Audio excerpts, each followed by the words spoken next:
There are rare pleasures, mysterious, almost forbidden, elixirs whose legends outshine their taste, flavors that make the curious shiver, and connoisseurs salivate.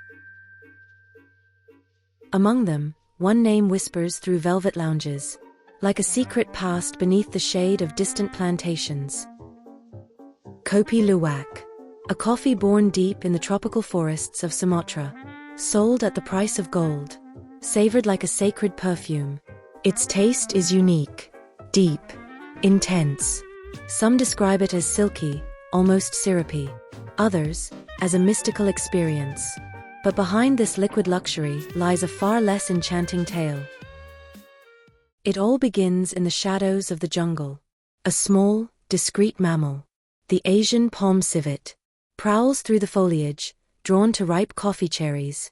She chooses only the sweetest, the reddest, the most perfect. She devours them. The pulp is digested, but the beans resist her gastric juices. Inside her stomach, a natural enzymatic process begins.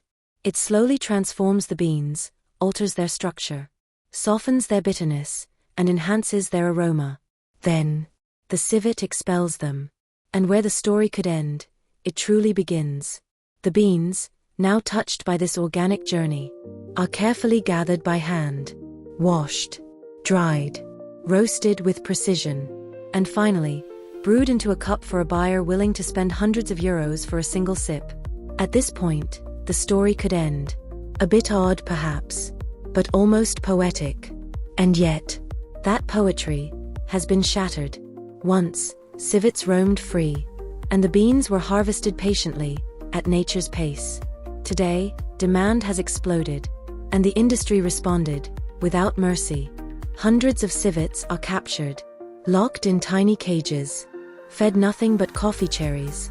Again and again, day after day, deprived of space, wounded, exhausted. They live in silence, unseen by those who sip their coffee in golden salons. The sacred ritual has become exploitation. So the next time you see Kopi Luwak on a menu, ask yourself this: hot beverage, the taste of prestige. Is it worth the silent suffering of a captive animal?